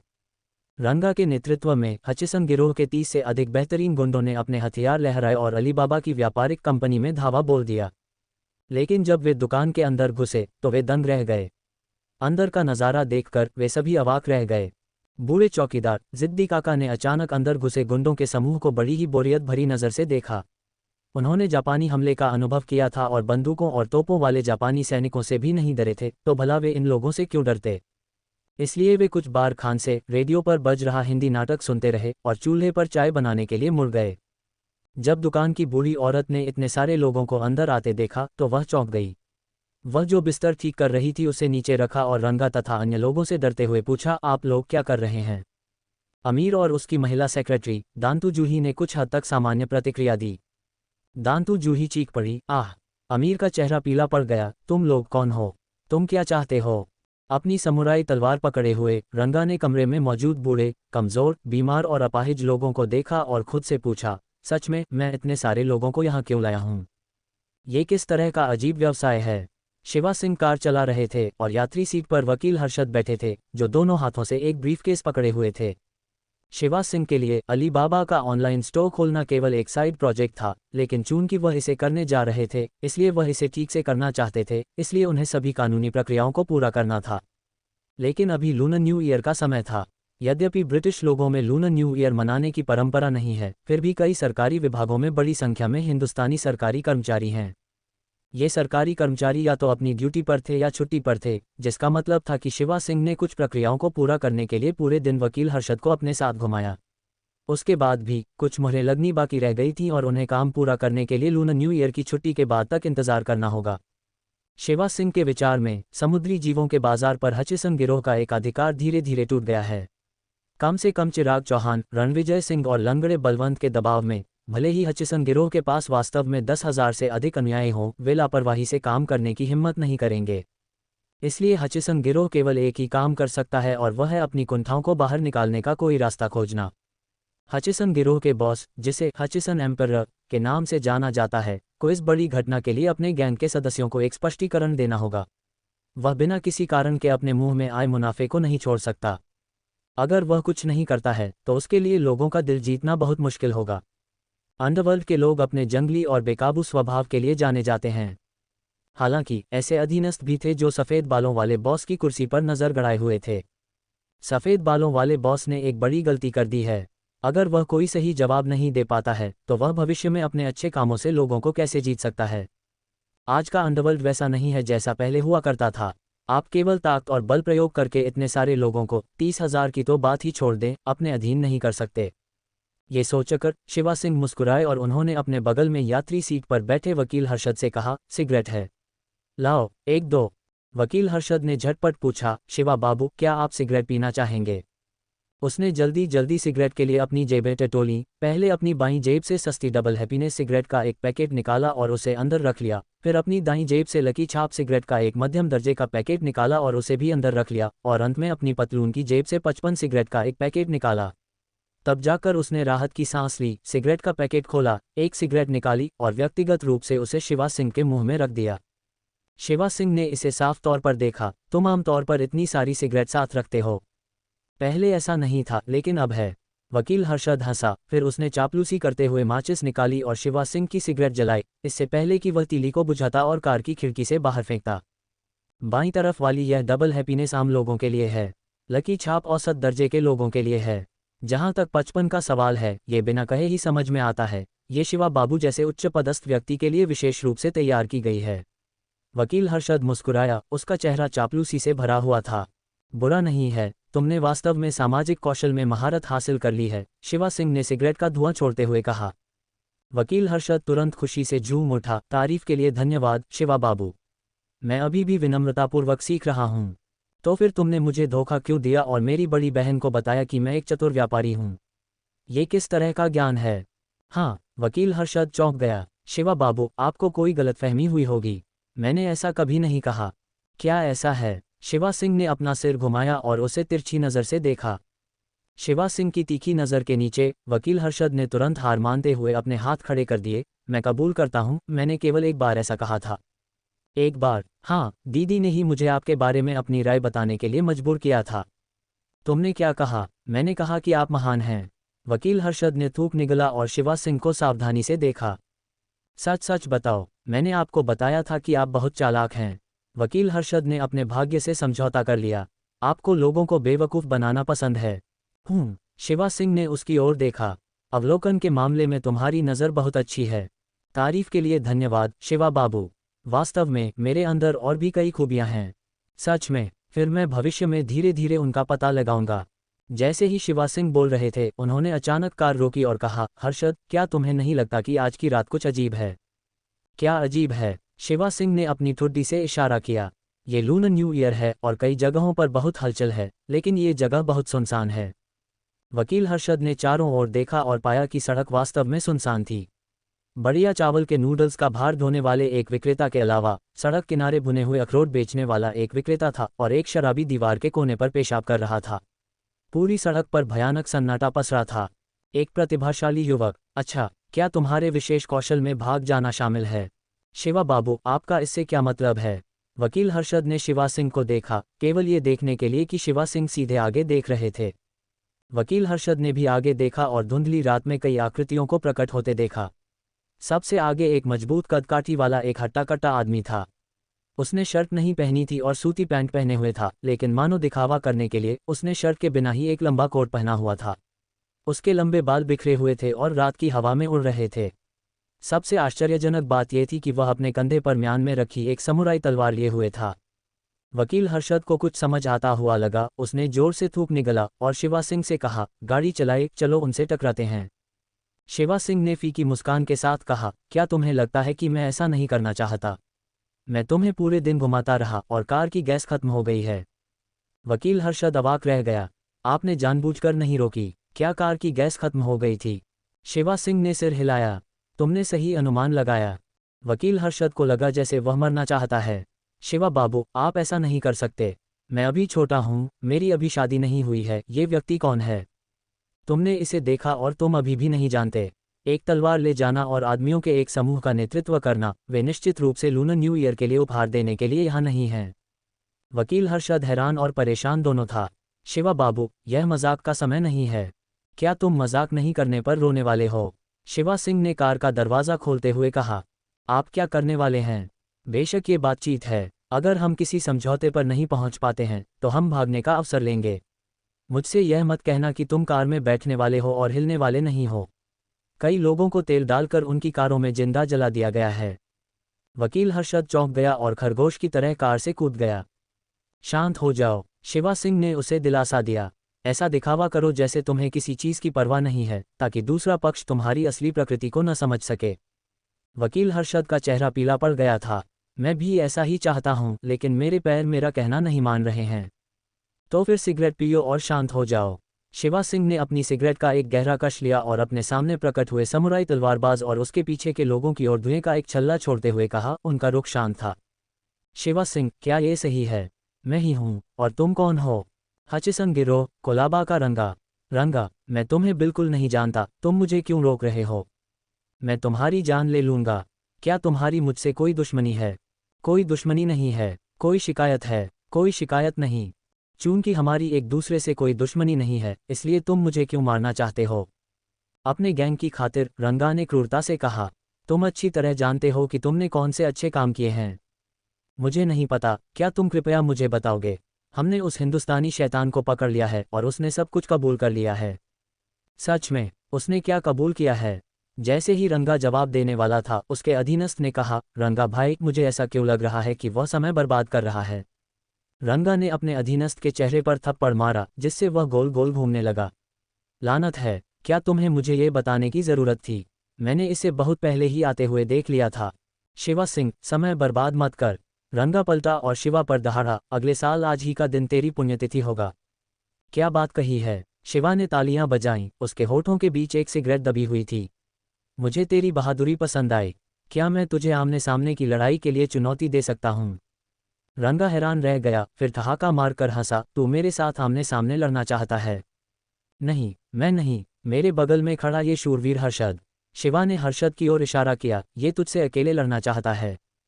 हर्षद कांप गया। क्या मैं? शिवा ने हर्षद के कंधे पर थपकी दी और धीरे से कहा, अगर जिंदा रहना चाहता है तो अच्छी एक्टिंग कर। कोई और चारा न होने पर हर्षद को अपनी छाती चौड़ी करनी पड़ी और घोषणा करनी पड़ी, हाँ बिल्कुल, वो मैं ही हूँ। रंगा ने हर्षद को तिरस्कार भरी नज़रों से देखा। उसका रूप बिल्कुल साधारण था और वो किसी भी एंगल से एक डरपोक ही लग रहा था। शिवा ने कहा, तुझे लग रहा होगा कि ये कोई डरपोक है, लेकिन तू गलत है। इसका नाम हर्षद है। दिखने में ये एक मामूली वकील लगता है, लेकिन असल में ये महान योद्धा हरीश का वंशज है। महान योद्धा हरीश, ये नाम इतना सुना सुना क्यों लग रहा है? रंगा के एक गुंडे ने कहा, मुझे पता है रंगा भाई। महान योद्धा हरीश और द फ्रेग्रेंट स्वॉर्ड्समैन चंद्रकांत सबसे पक्के दोस्त थे और मार्शल आर्ट्स की दुनिया में उनका बहुत बड़ा नाम था। हाँ हाँ, मैंने भी सुना है। लगता है उस हरीश के मार्शल आर्ट्स के कौशल सच में बहुत खतरनाक थे। रंगा ने त्योरियां चढ़ाईं। क्या ये सच में इतना दमदार है? वो खुद को हर्षद की ओर दोबारा देखने से रोक नहीं पाया। हर्षद हक्का बक्का रह गया। उसने मन ही मन सोचा, मेरे पूर्वज महान योद्धा हरीश थे। मुझे खुद ये बात कैसे नहीं पता? शिवा ने अचानक अपनी आवाज़ फिर से बुलंद की, चूंकि अब तुम जान गए हो कि ये महान योद्धा हरीश का वंशज है, तो क्या तुम जानते हो कि मैं किसका वंशज हूँ? तू भूतों का वंशज है। रंगा ने ताना मारा, लेकिन अंदर ही अंदर वो भी उत्सुक हो रहा था। हाँ, आखिर ये शिवा सिंह आया कहाँ से है? उसने सुना था कि इस लड़के ने महज आधे साल में ही कुछ असाधारण कारनामे कर दिखाए थे।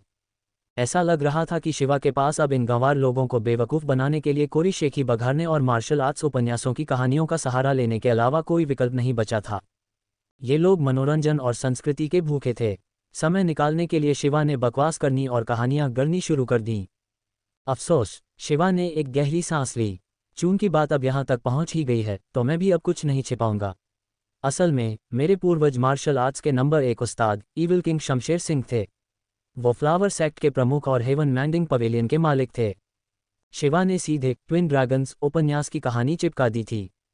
शिवा पहले से ही बहुत अच्छा वक्ता था, और जब उसने ईविल किंग शमशेर सिंह की कहानी सुनानी शुरू की, तो वो इतनी धाराप्रवाह और प्रभावशाली आवाज़ में बोला कि उसने शमशेर सिंह की डेमोनिक सेक्ट के उस्तादों के साथ हुई भयानक लड़ाइयों और यंग घोस्ट सेक्ट की उत्तराधिकारी चंदाबाई के साथ उसके प्यार और नफरत के उलझे हुए रिश्ते का पूरा कच्चा चिट्ठा खोलकर रख दिया।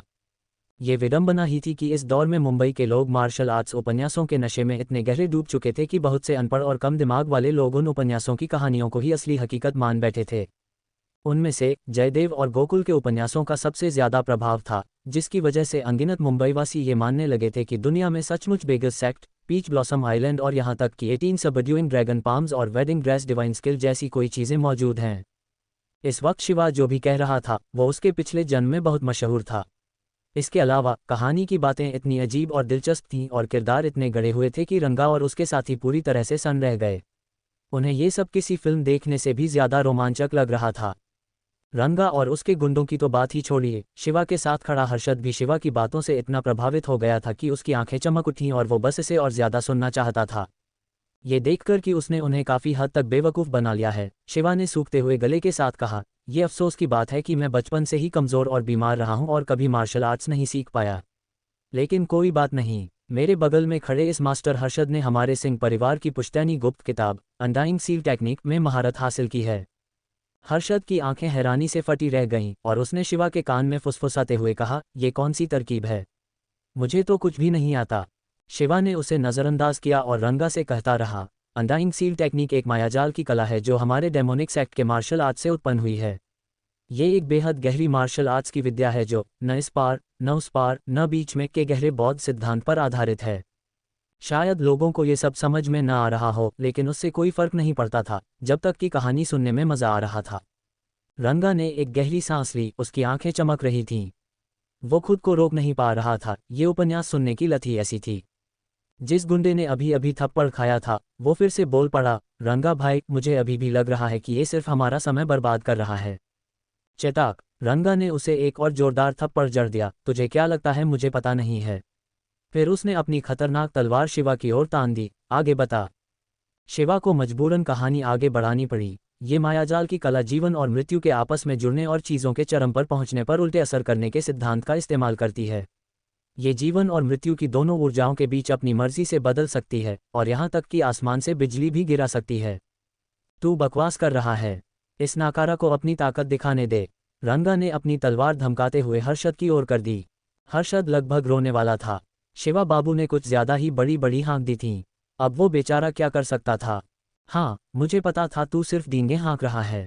अगर तुझमें इतनी ही काबिलियत है तो इस हर्षद को कोई चमत्कार दिखाने दे। रंगा के गुंडों ने ये बात तो कह दी, लेकिन उनकी आंखों में भी एक उम्मीद की चमक थी। ये सचमुच दयनीय था कि कम पढ़े लिखे लोगों को नई चीज़ें खोजने और इन चमत्कारी कलाओं पर विश्वास करने का सबसे ज़्यादा शौक था। शिवा पलटा और हर्षद के कंधे को थपथपाते हुए बोला, चलो मास्टर हर्षद, इन्हें अपना जलवा दिखा ही दो। हर्षद सच में रोने की कगार पर था, उसके चेहरे की नसें फड़क रही थीं। उसने अपने हाथ में पकड़ा हुआ ब्रीफकेस शिवा को थमा दिया, कृपया मेरी रोजी रोटी का ध्यान रखना। फिर वो मुड़कर रंगा और बाकी गुंडों के सामने खड़ा हो गया। सबकी नज़रें उसी पर गड़ी थीं। हर्षद ने एक पल के लिए सोचा, फिर अपना बायां पैर आगे बढ़ाया, अपनी बाहें मोड़ी और लड़ने की एक मुद्रा बना ली। रंगा और बाकी सब उसे लगातार घूर रहे थे। हर्षद बिना हिले डुले मूर्ति की तरह खड़ा रहा। उसे सच में समझ नहीं आ रहा था कि अब आगे क्या करना है। हर्षद को एक मुर्दे की तरह स्थिर खड़े देखकर वो लोग तुरंत जोर जोर से हंसने लगे। उन्हें यकीन हो गया कि हर्षद एक फर्जी शूरवीर है और शिवा ने पहले जो कुछ भी कहा था वो सब सफ़ेद झूठ था। खासकर रंगा ने अपनी घनी भौहें सिकुड़ी और चिल्लाया, कमीने, तेरी हिम्मत कैसे हुई मुझसे झूठ बोलने की। उसने अपना गुस्सा उतारने के लिए अपनी तलवार हवा में उठा ली। हर्षद डर गया और उसने घबराहट में अचानक आसमान की तरफ उंगली उठा दी। क्या इत्तेफाक था। आजकल मुंबई का मौसम वैसे भी अजीब चल रहा था, खासकर नए साल के समय जब धूप और बादलों के बीच मौसम लगातार बदल रहा था। वरना कुछ ही समय पहले यहाँ बर्फ कैसे गिर सकती थी। वसंत का मौसम आ चुका था और वसंत की गड़गड़ाहट बहुत तेज होती है। हर्षद इतना डरा हुआ था कि उसने बिना सोचे समझे उंगली उठाए और ठीक उसी पल आसमान से गड़गड़ाहट की दो भारी आवाज़ें गूंज उठीं, धड़ाम बूम। शिवा ने आसमान की ओर देखा और दंग रह गया। रंगा और उसके आदमी आसमान की तरफ देखने लगे, वे पूरी तरह से सन्न थे। हर्षद ने अविश्वास से आसमान को देखा, फिर अपनी उंगलियों को घूरा और उसे जीवन के असली मतलब पर संदेह होने लगा। शिवा ने उस सब की परवाह किए बिना जल्दी से कहा, देखा तुम सबने, ये मास्टर हर्षद की जादुई कला है। तुम में से किसकी हिम्मत है उसे चुनौती देने की। हर्षद ने मुश्किल से अपना थूक निगला और रंगा व उसके आदमियों की ओर देखा। हाँ, मैं तुम सब पर बिजली गिरवा दूंगा। रंगा और उसके आदमियों ने एक दूसरे को देखा और एक पल के लिए किसी की हिलने की भी हिम्मत नहीं हुई। शिवा अंदर ही अंदर हंसने लगा। विज्ञान के ज्ञान की कमी के कारण ये सारे लोग बस भटकी हुई भीड़ों की तरह थे। मास्टर हर्षद, चलो चलते हैं। इन मामूली इंसानों के स्तर तक गिरने की कोई ज़रूरत नहीं है। शिवा ने मौके का फ़ायदा उठाकर भागने की कोशिश करते हुए हर्षद का हाथ खींचा। हर्षद कोई बेवकूफ़ नहीं था। वो भागना तो चाहता था लेकिन भाग नहीं पा रहा था। उसके पैर इतनी बुरी तरह कांप रहे थे कि उसने शिवा से कहा, मेरे पैर कांप रहे हैं, मैं चल नहीं सकता। कोई बात नहीं, मैं तुम्हारा सहारा बनूंगा। लेकिन मेरी पैंट में इतनी गर्माहट क्यों महसूस हो रही है। क्या। इससे पहले कि शिवा कुछ समझ पाता, रंगा के गुट में से कोई अचानक चिल्लाया, शूरवीर हर्षद ने अपनी पैंट में पेशाब कर दी है। ये एक धोखेबाज है, लानत है। रंगा को भी एहसास हो गया कि कुछ गड़बड़ है। उसे अफसोस हुआ कि वो अभी अभी शिवा की बकवास में फंसकर गुमराह हो गया था। शिवा ने मन ही मन सोचा, अरे नहीं, मेरी तो पोल खुल गई। अपना सिर घुमाकर उसने देखा कि रंगा पहले ही अपने आदमियों को हमला करने का इशारा कर चुका था। शिवा ने तुरंत उसे रोकते हुए कहा, रुको। धोखेबाज कमीने, अब तू क्या चाल चल रहा है।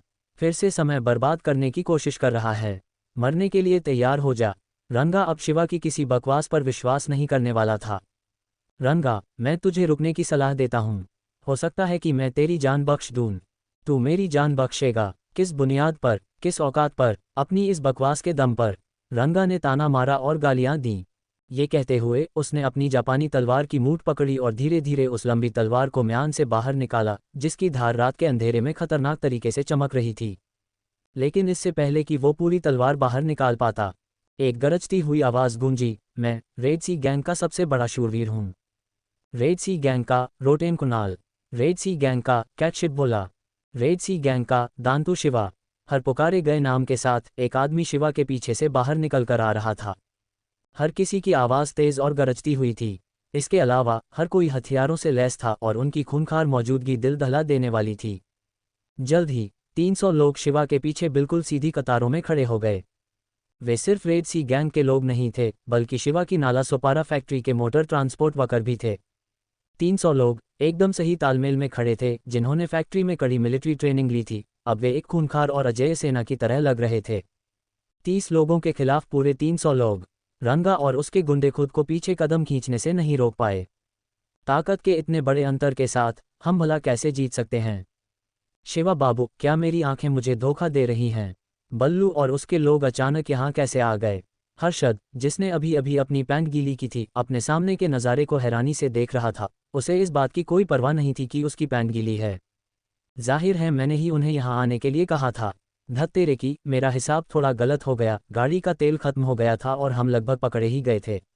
शिवा ने अभी भी सहमते हुए कहा। भले ही हर्षद कितना भी बेवकूफ़ क्यों न हो, अब तक वो भी समझ चुका था कि यह शुरू से ही एक बिछाया हुआ जाल था। शिवा ने रंगा और उसके गिरोह को पकड़ने के लिए घात लगाकर हमला करने की योजना बनाई थी, लेकिन बीच में ही एक गड़बड़ हो गई और गाड़ी बंद पड़ गई। हर्षद लगभग रोने की कगार पर था। शिवा बाबू, क्या मैं आपसे एक बात पूछ सकता हूँ? भविष्य में जब आप कोई ऐसा खतरनाक दांव खेलें और खुद को चारे के रूप में इस्तेमाल करें, तो कृपया मुझे अपने साथ मत घसीटा कीजिए। मैं बहुत जल्दी डर जाता हूँ। ठीक है, मैं तुम्हारी बात मानूंगा। इतना बड़ा आदमी होकर भी पैंट में पेशाब कर देता है। वापस जाने के बाद मुझे पक्का दीदी को ये बात बतानी पड़ेगी। शिवा ने हर्षद को सांत्वना देने के लिए उसके कंधे को थपथपाया। उसकी कोई ज़रूरत नहीं है शिवा बाबू, बस ऐसा मान लीजिए कि मैंने कुछ कहा ही नहीं। हर्षद ने तुरंत अपना सुर बदला, वैसे सच कहूं तो कभी कभार चारा बनने में भी बड़ा रोमांच आता है। कोलाबा का रंगा एक मामूली गुंडे से उठकर अपनी मौजूदा हैसियत तक अपनी बहादुरी की वजह से नहीं पहुंचा था। इस जमाने में उससे भी ज्यादा बहादुर कई लोग थे, और आप जितने ज्यादा बहादुर होते हैं उतनी ही जल्दी मारे जाते हैं। इसलिए तुरंत ही रंगा ने अपनी जापानी तलवार बल्लू की तरफ तान दी और बोला, बल्लू, मुझे पता है तू बहुत खतरनाक है। क्या तुझ में मेरे साथ आमने सामने अकेले लड़ने की हिम्मत है? बल्लू के अंदर का योद्धा जाग उठा। अंडरवर्ल्ड के लोगों के रूप में उन्हें आमने सामने की लड़ाई सबसे ज्यादा पसंद थी। जब आप आमने सामने लड़ते हैं तो बहुत सारे लोग देखते हैं और जीतने पर बहुत अच्छा महसूस होता है, इससे आपको बहुत गर्व भी महसूस होता है। जैसे ही बल्लू जवाब देने वाला था, शिवा ने बगल से कहा, जा और जाके मेरी माँ से लड़। तू भी मेरी तरह समय बर्बाद करना चाहता है? रंगा का मुंह गुस्से से फड़क उठा। आखिर शिवा बिल्कुल सही कह रहा था।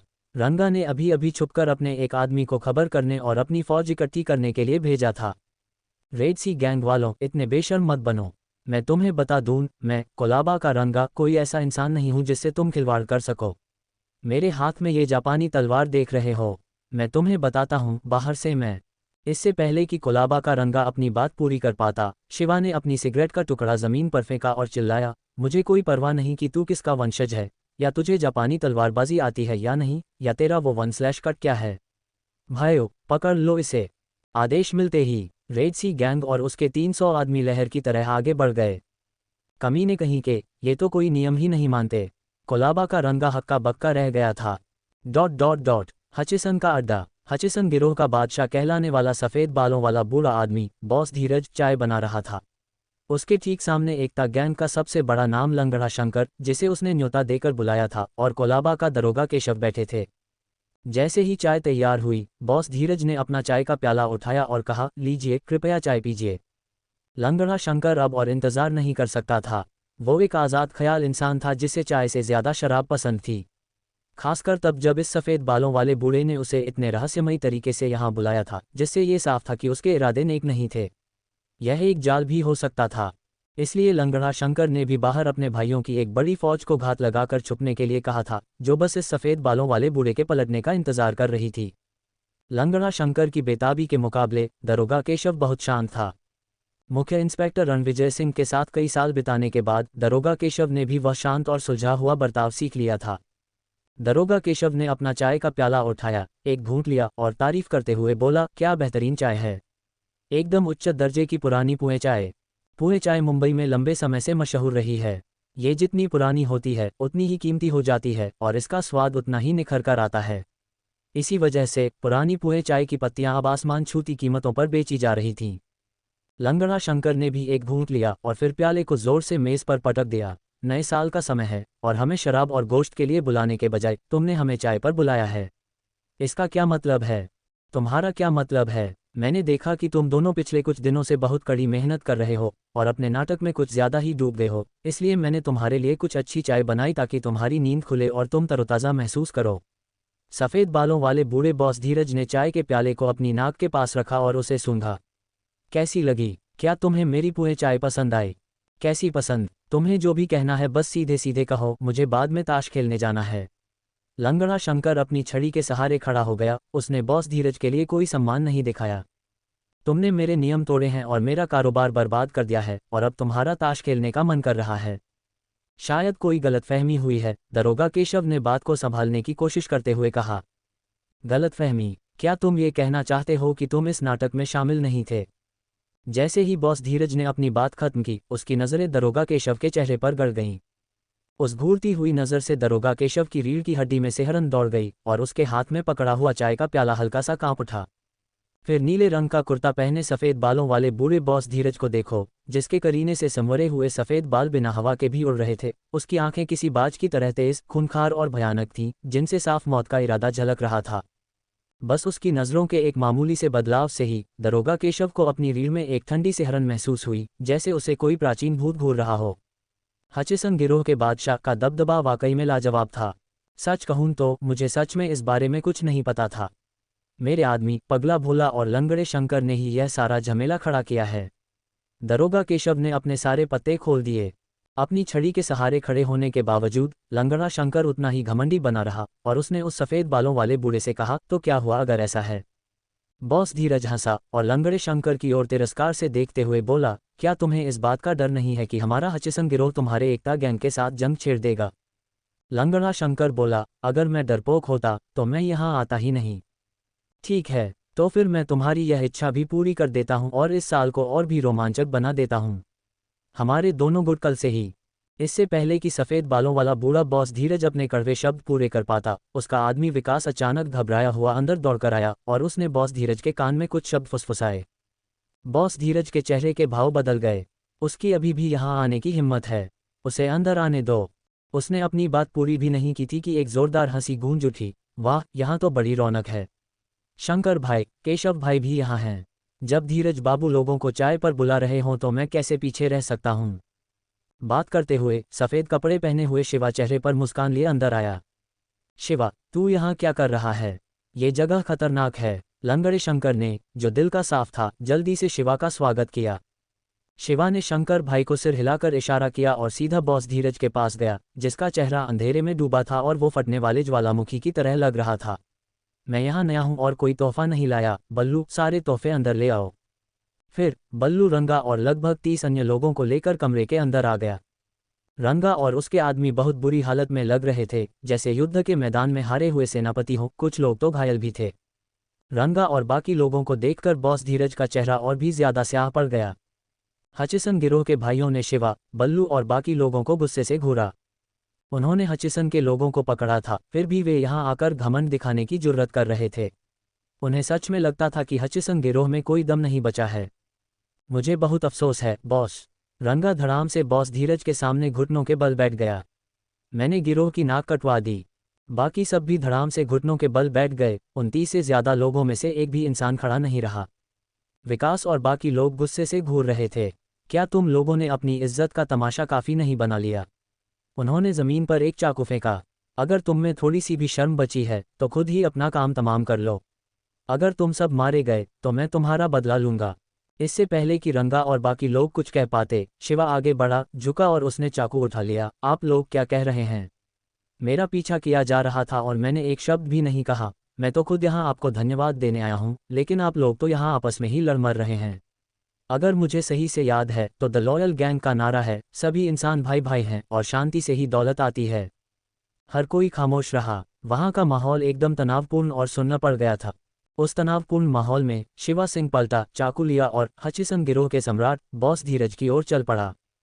विकास और बाकी लोग उसे रोकने के लिए आगे दौड़े, लेकिन बॉस धीरज ने उन्हें पीछे हटने का इशारा किया। वह भी इतना बुरा नहीं हुआ था कि किसी नौसिखिए से डर जाए। शिवा सिंह धीरज बाबू के पास पहुंचा और उन्हें चाकू थमाते हुए बोला, धीरज बाबू, ये रहा आपका चाकू। अगर अब भी आपके दिल में गुस्सा है तो बेझिझक ये चाकू उठाए और मुझ पर वार कर दीजिए। मैं, शिवा सिंह, पलटकर वार नहीं करूंगा। सच कहूं तो आज मैं आपके दरवाजे पर माफ़ी मांगने आया हूं। माफ़ी मांगने का क्या खूब तरीका है। तुमने लंगड़े शंकर के साथ मिलकर मेरा धंधा चौपट कर दिया, जिससे हमारे हचिसन गिरोह के 30,000 भाइयों की रोजी रोटी छिन गई। क्या तुम इसका इल्जाम अपने सिर ले सकते हो? बॉस धीरज ने बिना गुस्सा किए लेकिन एक खौफनाक और प्रभावशाली अंदाज में शिवा सिंह को घूरते हुए कहा।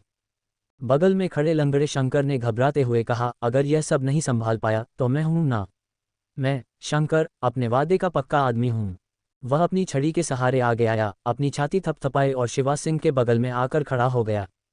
धीरज बाबू हंसे, लेकिन वह हंसी गुस्से से भरी थी। ठीक है, तुम बहुत वफादार हो तो मैं तुम्हारी यह ख्वाहिश भी पूरी कर देता हूँ। केशव भाई ने एक गहरी सांस ली और वह भी आगे आ गए। मुझे भी इसमें शामिल कर लो, आखिर शिवा मेरा भाई है।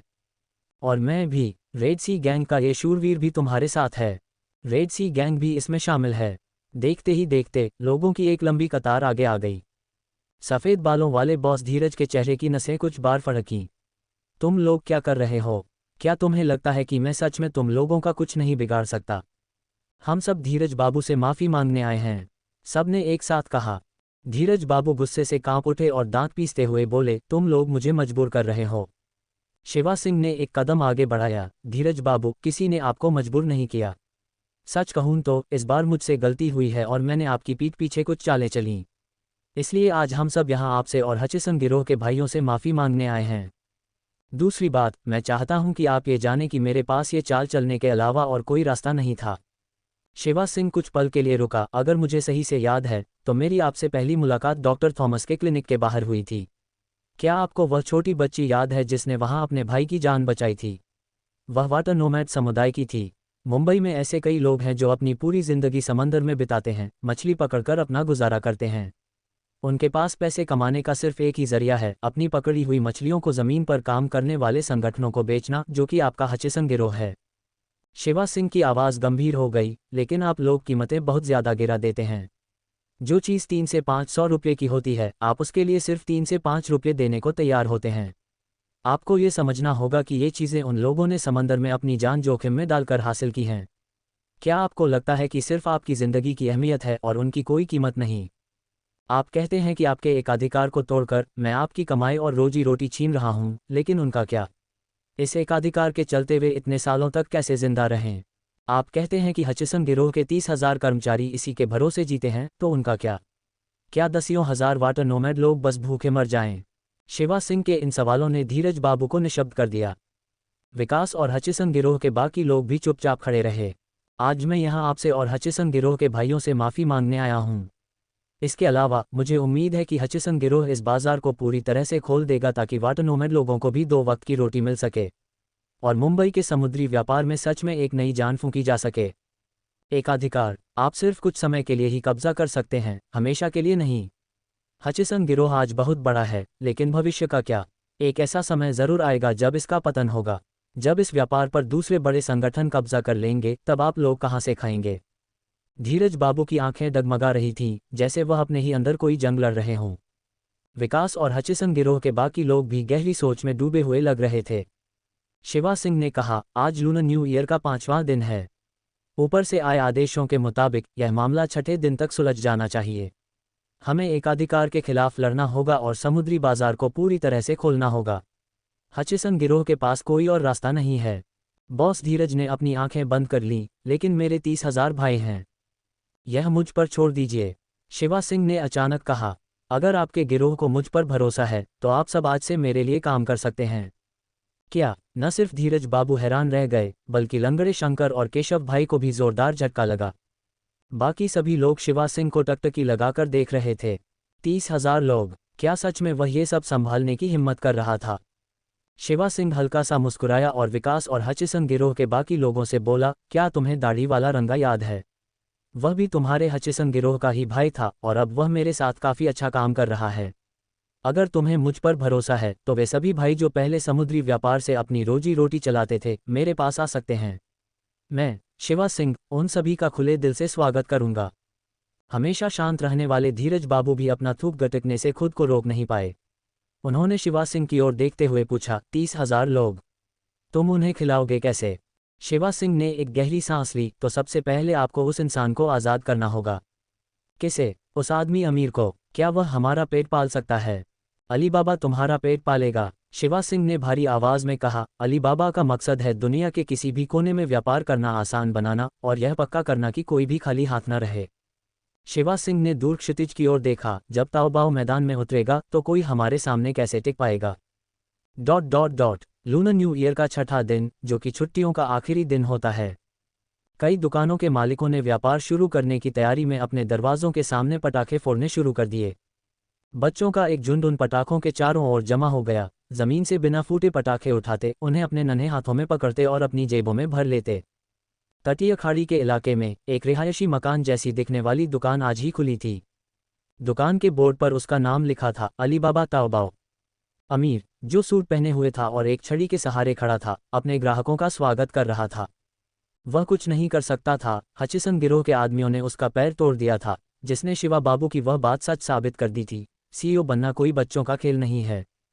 दुकान आज खुल गई थी, लेकिन ये बहुत ही शांत और साधारण सी थी। आसपास की बाकी दुकानों को इस दुकान से कुछ खास उम्मीद नहीं थी, क्योंकि न तो इसकी जगह अच्छी थी, न ये ज़्यादा बड़ी थी और इसकी सजावट भी बहुत ही मामूली थी। आसपास तमाशा देखने वालों की भी कोई भीड़ नहीं थी। बस देखते जाओ, ये दुकान बहुत जल्द दिवालिया होने वाली है। हाँ भाई, व्यापार के लिए एक बढ़िया और चलती हुई जगह चाहिए होती है। यहाँ दुकान खोलना मतलब अपने ही पैरों पर कुल्हाड़ी मारना है। जब कोई ग्राहक ही नहीं आएगा तो बेचोगे क्या? कई व्यापारियों के लिए अलीबाबा बस एक मजाक था। व्यापार शुरू हो चुका था। उन्होंने सामान इकट्ठा करना शुरू कर दिया था। वे भारी मात्रा में समुद्री जीवों का स्टॉक ला रहे थे। व्यापारी आपस में बड़बड़ा रहे थे, क्या इन्हें इतना सारा माल जमा करने से डर नहीं लगता? हाँ, क्या तुम्हें डर नहीं लगता कि इससे बदबू आने लगेगी? क्या इन लोगों को व्यापार करने का जरा सा भी अता पता है? लेकिन आज सुबह जो समुद्री माल आया था वह 1 घंटे से भी कम समय में बिक गया। ये सब क्या चल रहा है? मैंने तो किसी भी ग्राहक को यहाँ कुछ खरीदते हुए नहीं देखा।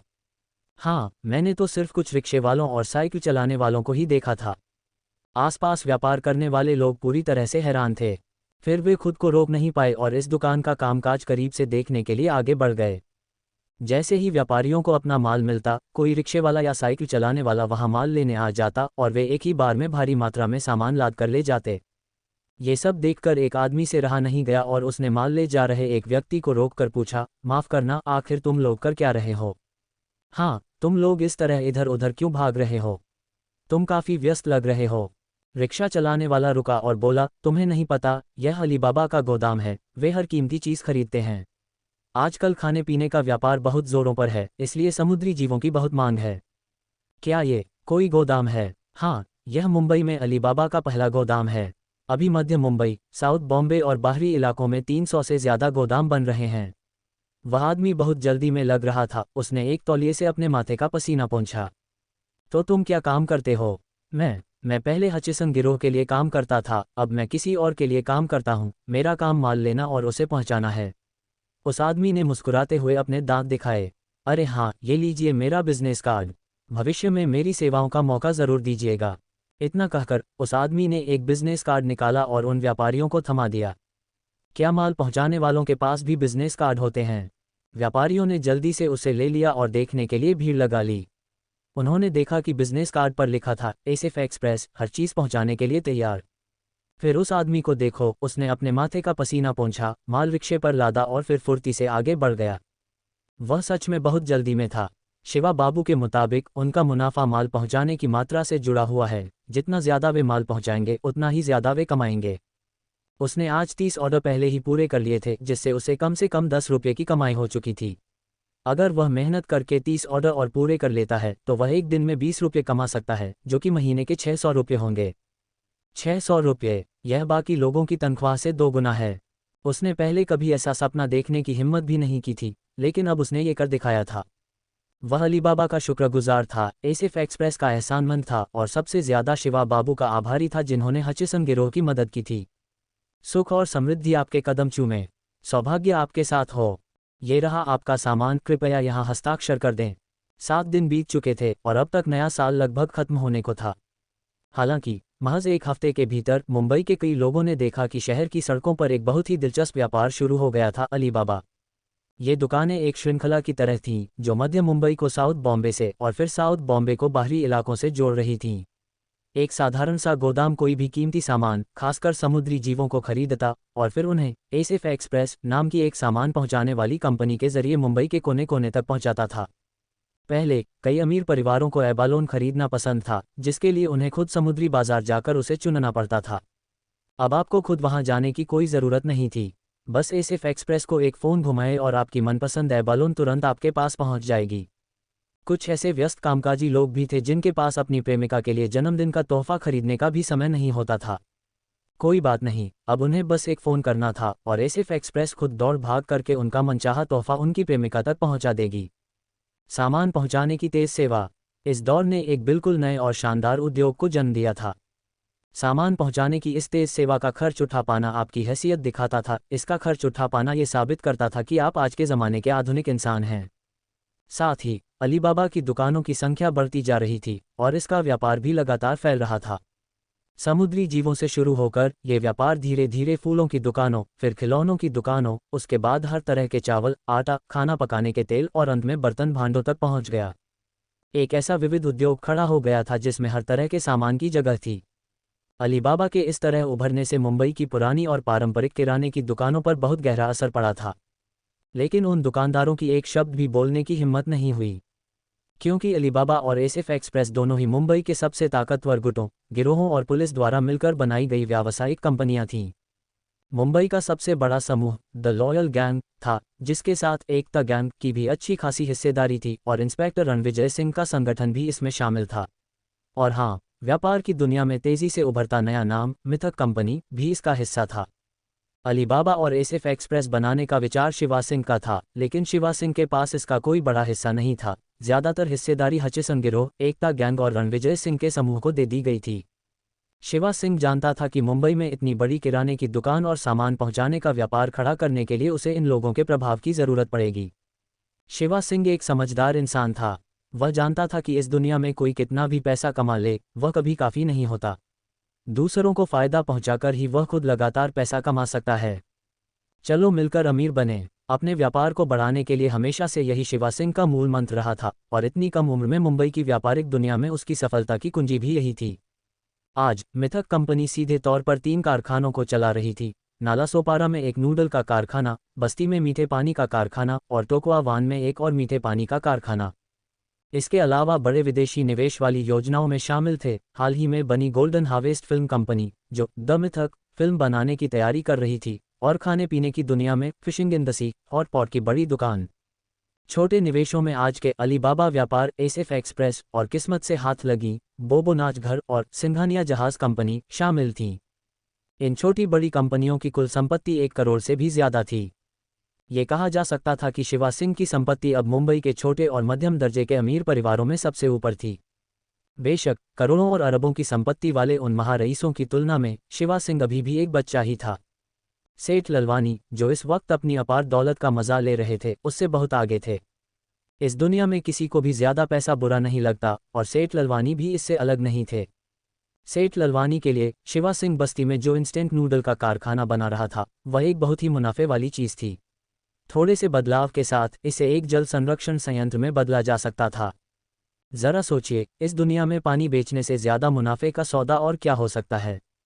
इसलिए सेठ ललवानी अपनी हैसियत और अपने रुतबे को एक तरफ रखकर उस आवारा और निकम्मे शिवा सिंह से ठीक से बात करने के लिए तैयार थे। मिथक कंपनी जिस इमारत में थी, उसके प्रवेश द्वार पर शिवा सिंह अपनी गाड़ी चलाकर काम पर पहुंचा। क्योंकि अमीर नाम के उस आदमी की किस्मत चमक गई थी और वह अलीबाबा का मुखिया बन गया था, जहां उसे हर महीने 300 रुपये की तनख्वाह मिल रही थी, इसलिए इमारत की देखभाल करने वाली कंपनी को अमीर की जगह एक नया दरबान रखने के लिए 300 रुपये और खर्च करने पड़े। यह आदमी भी सिख था। उसने पगड़ी पहन रखी थी और उसके माथे पर एक लाल बिंदी थी। जैसे ही उसने शिवा सिंह को हाथ में अटैची लिए गाड़ी से उतरते देखा, वह तुरंत आगे बढ़ा, चापलूसी करते हुए झुका और बोला, शिवा बाबू, मैं नया दरबान हूँ, मेरा नाम असम है। शिवा सिंह एक पल के लिए रुका। असम, तुमसे मिलकर अच्छा लगा।